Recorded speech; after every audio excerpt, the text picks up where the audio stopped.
you want me to get started? Yeah, okay, so we're gonna begin. We'll begin with opening remarks from the Premier and Minister Kenney.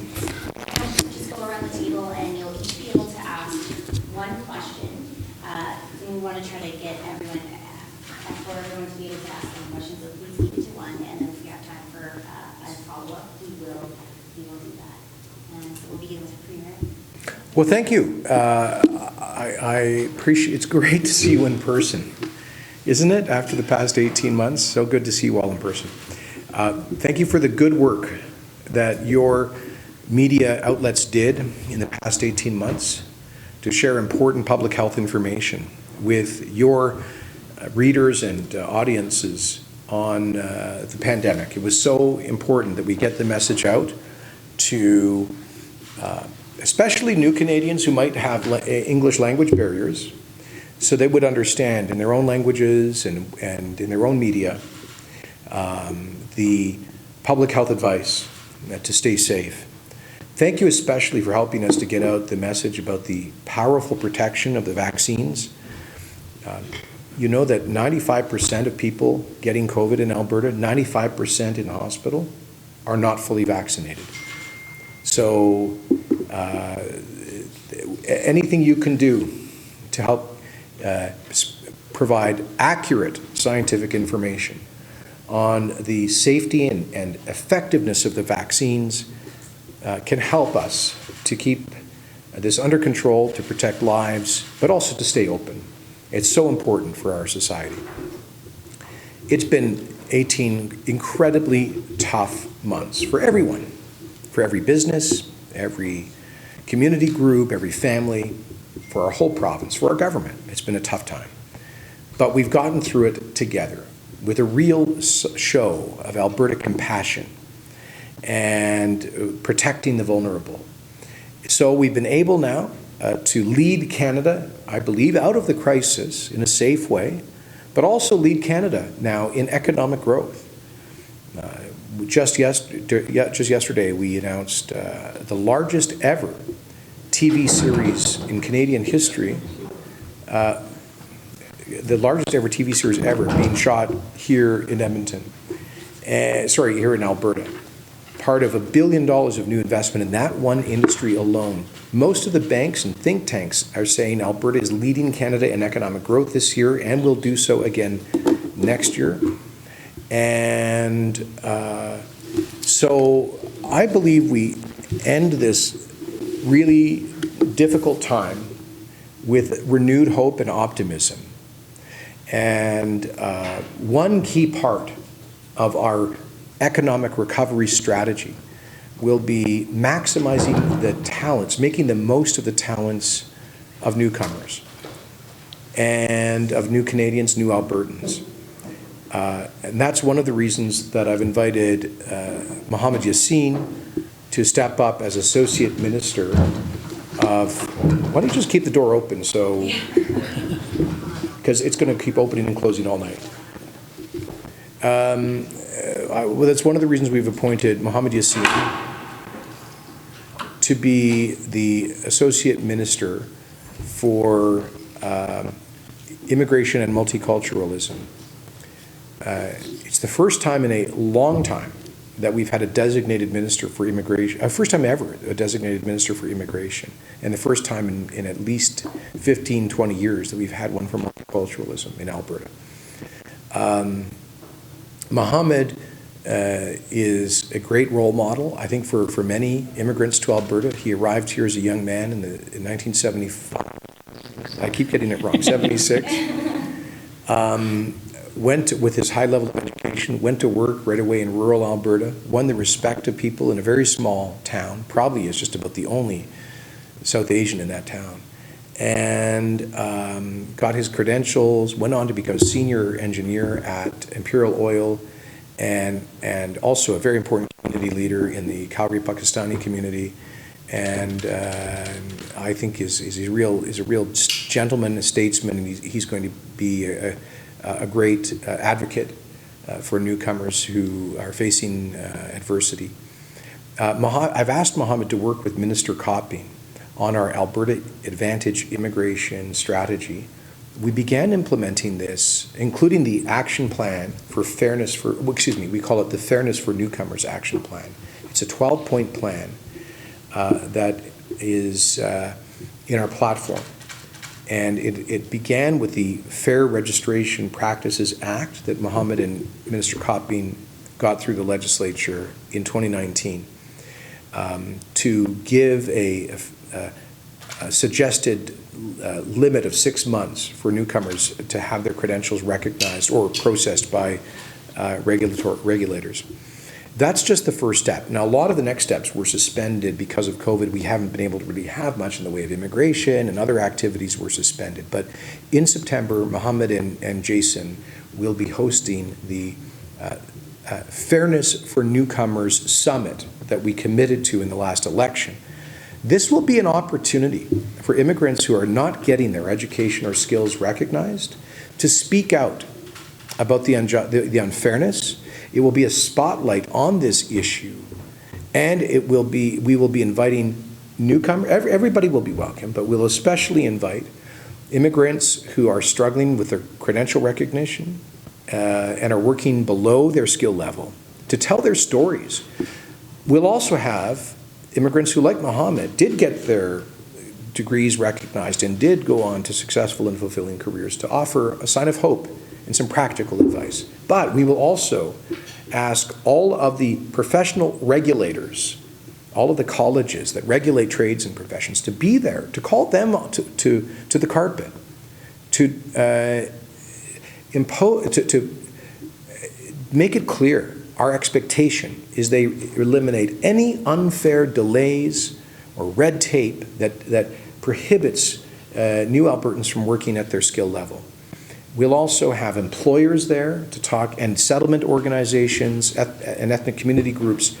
All of this focused on, as a priority, breaking down barriers to the full economic and social inclusion of new Canadians in Alberta. So I'm very excited about that, Mohammed and Jason working on that project. Secondly, I've asked Mohammed in his multiculturalism portfolio to focus on recent expressions of racism that we have seen in Alberta and elsewhere in Canada, many of which seem to have targeted the Muslim community in particular, visible minority women, and I've asked Mohammed to work with Minister of Justice Casey Madhu on identifying what other actions we can take to ensure that everyone can live in peace and security in this society. We've taken some meaningful steps.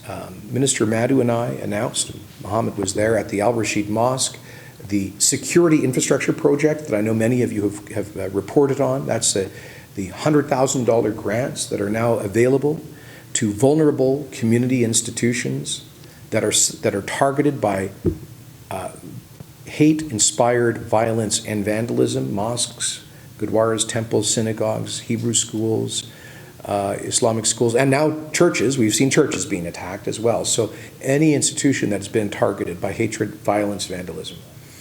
We've also, as you know, Minister Madhu made some changes to end the discriminatory practice of carding used by the police in the past. And we'll be taking additional measures. But with that, I will invite Minister Yassin to add a few comments. Well, thank you, Premier, and thank you very much for joining us here today. Thank you, Premier, for giving me the responsibility to be Associate Minister. As Associate Minister of Immigration and Multiculturalism, my role is, as Premier mentioned, is to address anti-racism and to promote multiculturalism and diversity in our province here. Alberta government is taking action, like Premier just mentioned, to protect religious and multicultural organizations from targeted, hate-motivated crimes and racism. We have established what we call the Alberta Security Infrastructure to provide grants for security infrastructure and technology improvements to religious and multicultural organizations with facilities and members at risk of being victimized by hate-motivated crimes. So why we do all that is helping communities protect themselves from threats of violence will help everyone feel safe, respected, and valued. Our government is committed to making our province a better place to live, work, and raise a family here for all Albertans of all faiths and ethnicities. Tackling racism and promoting multiculturalism go hand in hand, as you all know, by giving people opportunities to explore another culture. We learn from each other and we get closer to each other. And it's our government's utmost priority to make sure that newcomers who come here with amazing skills have the ability to reach their maximum potential. And for that, we are committed to a number of things, like Premier mentioned. And I am very glad to be working on this file now. And I look forward to even working with all of you here as time goes on to make this province a better province, a province that we can all feel proud to be a resident of, and we contribute here as well as to our country, just like many of you, many of us have done this before. And one thing, I always say this, there were people here who have done this before for us. They established a system here in which Muhammad Yasin could come here and Sukhmani could also be here to be able to do what they have done before. And it's our routine. Once we get established here, we do the same thing for others to make this province even better. Thank you. So we're going to take questions now? Yeah, absolutely. So we'll begin with Senator. Thank you. Would like to begin? Thank you, Premier. Thank you, Minister. I don't know whose phone that is, but the bank is calling, CIBC. It may not be a good thing. I hit decline.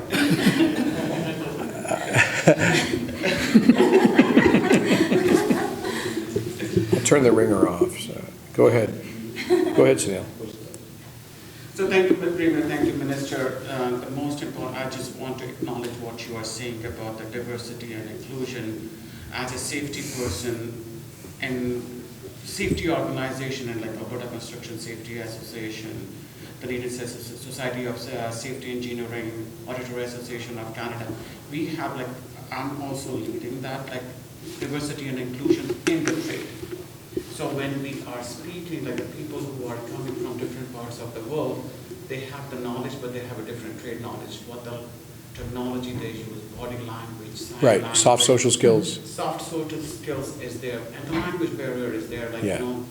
I was dealing with the Ministry of Transportation where we have truck drivers. That English is being the second language, ELD is coming, where is the language barrier, how they're going to do it, how they're doing the law. So that's what we are working. Thank you for taking an initiative. I will be talking on that. I will be, contacting you. Regarding the recovery plan, thank you, Minister, Premier, the program which you have brought, the television, movies, which will be, 1,000 jobs, 10,000 jobs, as Minister said, will be created. What about the other trades, especially the oil and gas? The people we are being educated in that trade. At my age or the people at our age group, it's very difficult to retrain ourselves. Yes. So what's the plan? So, a great question, Sunil. And thank you for your work on inclusion in the workforce. First of all, I'm very optimistic about oil and gas. The prices have recovered. Look, last year, we didn't just have the worst pandemic in a century. We had the worst collapse of the world economy in a century and the worst collapse of oil and gas prices ever. We went from $60 WTI, West Texas Intermediate benchmark price for our oil, to minus $20 in the space of 6 weeks. And we thought we might be facing mass bankruptcy of our oil and gas companies. Obviously, this led to more layoffs and more consolidations, which is very unfortunate, but things are turning around. And I believe sustainably. WTI has been averaging $70 now for the past 2 months, 3 months. We think that's very sustainable. We've and gas prices very strong, $4. So once the companies have repaired their balance sheets from the crisis of 2020, they will be increasing their capital spending, which means hiring more people, hiring petroleum engineers, hiring tradesmen in the field. And we've gone from 30 rigs in the field a year ago to 165 right now. Each rig has 200 employees. Now, I do think that in that industry, there will be, like every other industry, people will feel the effect of automation. A lot of this work, geological work, for example, increasingly is being done through artificial intelligence. A lot of the blue-collar trades are being reduced because of applications of technology. But still, I think it is an industry with a bright future. We obviously need pipelines. Our government ran on jobs, economy, and pipelines. We are confident of getting the Enbridge Line 3 pipeline done and in service by the end of this year, which will add 380,000 barrels of daily exports of Alberta energy to the U.S., which means that we will avoid the big price differential that was killing us in the past. We also believe that the Trans Mountain expansion is on track for completion about 18 months from now. That's 500,000 barrels a day going to the coast will permanently increase the price of Alberta oil by $10 a barrel. That will further incentivize more investment and more jobs. We have cut taxes on businesses by 1/3, helping them to get through this crisis and be in a stronger position for investment. We have cut their red tape and regulations by 18%, and we're still driving it at another 13% reduction in red tape. We have new industries coming here, which will leverage our oil and gas resources while also improving our environmental performance, like hydrogen. $1.3 billion investment near Edmonton in the world's first ever zero carbon emitting hydrogen project. And we think that Air Products will triple that investment. The CEO said that he chose Alberta because our government was so persistent about them investing here. And we are in discussions with many other major global companies about locating large-scale hydrogen projects in Alberta. I think almost all of those would be happening in Refinery Row and the industrial heartland east of Edmonton. Great job-creating opportunities. Carbon capture, utilization, and storage. Alberta has been a global pioneer in that technology. And tied to the hydrogen expansion and the need for the oil sands producers to reduce emissions will be significant new investments in CCUS. That's a good job-creating activity. Petrochemicals. We've expanded the petrochemical incentive program. And if we could get the Trudeau government to stop some damaging regulations, we are in advanced discussions with global petrochemical companies about $10 to $20 billion in new, like polypropylene and other petchem plants, again, in the Edmonton region. We're talking about major new heavy industry here, which is also high-tech, which takes natural gas feedstock, which means exploration jobs and upstream jobs. It also means midstream jobs, building the pipelines, but downstream jobs at the hydrogen and petrochemical plants, and carbon capture, utilization, storage. All of that together, plus natural gas. LNG Canada is on schedule, and we're working with a consortium of Alberta natural gas producers to advance a second major West Coast LNG project that would have large-scale and Indigenous participation. In fact, the Niska First Nation in BC has signed a partnership agreement. So I think we're going to see a huge future for wealth creation out of the natural gas industry here. Anyway, those are just some of the points, but I think there's reason to be optimistic about that, the largest Alberta industry. Thank you, sir. Really appreciate it. And this guy is a petroleum engineer, so he knows more about it to me. Do you agree? And you covered it so well. Do you agree? Do you share my optimism? I certainly do.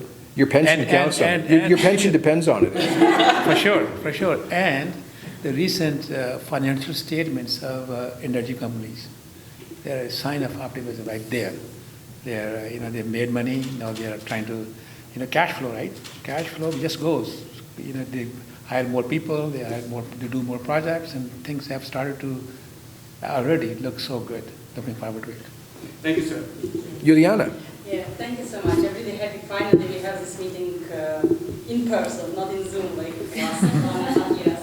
So my question is, it's really a nice recovery plan, it's good, but did you think that we might be heading to the fourth wave of pandemic? Because like autumn and winter, usually it's every time some different disease happening, like flu, and we don't have any restrictions right now, and we are removing them, and actually cases recently they are growing. Right now we have almost 2,300 active cases in Alberta, and today we have 206 new cases. And during the last 2 weeks, like slowly every day we have like more and more cases daily. In case we are heading to the fourth wave, are we ready for it? Yes. Will there be a fourth wave? Let me say there will certainly be seasonal spikes in new cases. But the disease has changed dramatically, as Dr. Hinshaw says, because of vaccines. Vaccines decouple, disconnect new cases largely from severe outcomes like hospitalization and fatalities. And so the restrictions we had in the past were not designed to manage or minimize cases, but to protect the healthcare system from being overwhelmed. And that is no longer a significant concern because of the effectiveness of the vaccines. 95% of the people contracting COVID-19 in Alberta right now, 95% of those in hospital, 95% of those passing away, dying, are not fully vaccinated. But we now have 76% of the eligible population has had at least one dose. 66% has been fully vaccinated, and we believe that those people will all get both shots. And we think we'll keep pushing the number up towards 80%. So I think by the fall, when we would normally have a seasonal spike in respiratory viruses, we can expect a spike in COVID and in flu and cold viruses, but the COVID should not represent more of a threat to the hospitals than the regular flu does at that point. That's the view of Dr. Hinshaw based on our own experience and global experience. The United Kingdom just went through a large spike in new COVID cases that did not show up in the hospitals. Now those cases are coming down dramatically, even though UK has lifted all restrictions. India had a huge spike in Delta-driven COVID cases. That's crashed down, deaths are coming down. We have not reported a single COVID death in Alberta for 5 or 6 days now. 6 days, 0 deaths in 6 days. We have 20 people in ICU, only 20 people in ICU with COVID, only one of whom was fully vaccinated.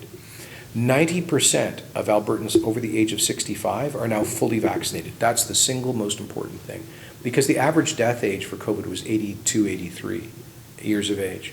So 9 out of 10 of those people have the full protection. I wish that was 100%. Anything you can do to encourage people? I do it daily. I say for them and encourage them to go and vaccinate daily. Thank you. So my point is, with that level of vaccine protection, there will be new cases. Case numbers will go up and they'll go down. But we have to change our mentality about what threat do the case numbers represent? 9 months ago, the case numbers meant about 4% would show up in hospital. Now, it's like half of 1%. Yeah, quite different. So that's why we followed Dr. Hinshaw's advice in lifting restrictions, and we have to learn to live with this.